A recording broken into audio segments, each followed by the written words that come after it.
He's making a list and checking it twice. He's gonna find out who's naughty and nice. Santa Claus is coming to town. Okay, it's time to open my book and report on who in 2013 was naughty and who was nice. Naughty first. Who gets lumps of coal this Christmas? Well, Nancy Pelosi, for one, because she said government does not have a spending problem. Really. She also said government cannot spend any less because the cupboard is bare. There's no more cuts to make. It's really important that people understand that. No more cuts. The cupboard's bare. They spend more than $3 trillion. The cupboard overflows.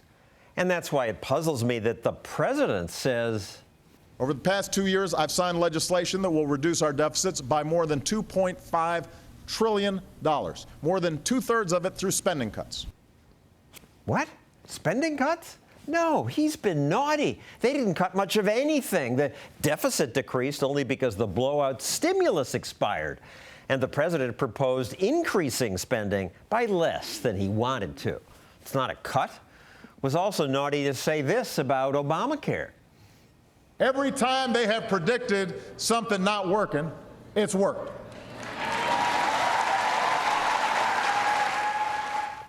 Hardly. They applaud, but didn't work. That's why they postponed that mandate. I guess the problem for the president is that we've got a government that is now so big, so powerful, so expensive, and so vast that it can't adequately be supervised.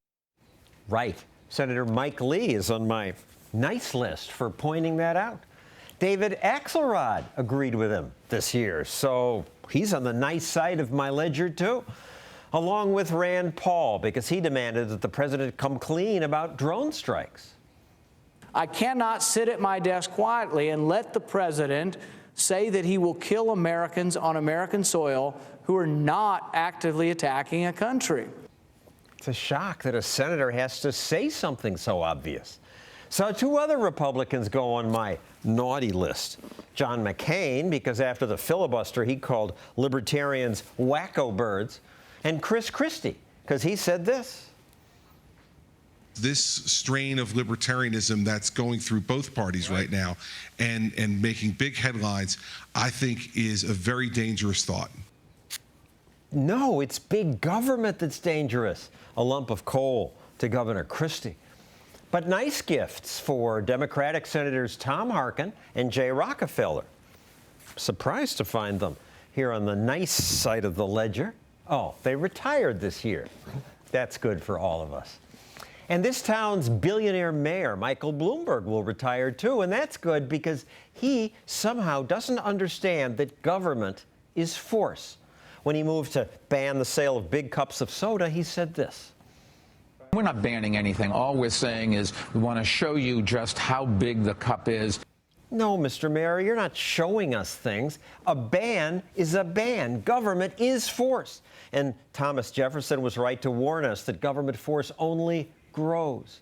We already must obey thousands of pages of rules, yet they always add more. There she is, our bunny rabbit. Give Casey a big hand. This magician was told he was in violation of the Animal Welfare Act because he didn't have a disaster escape plan for his rabbit.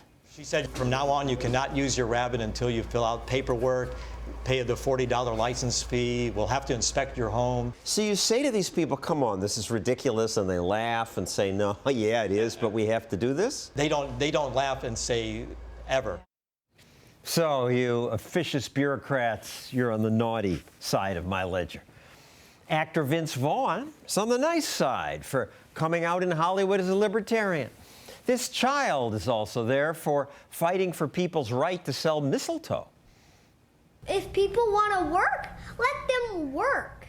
And on my nice list, this guy who wrote a wonderful book, No, They Can't, in response to government's claims that, yes, we can do everything.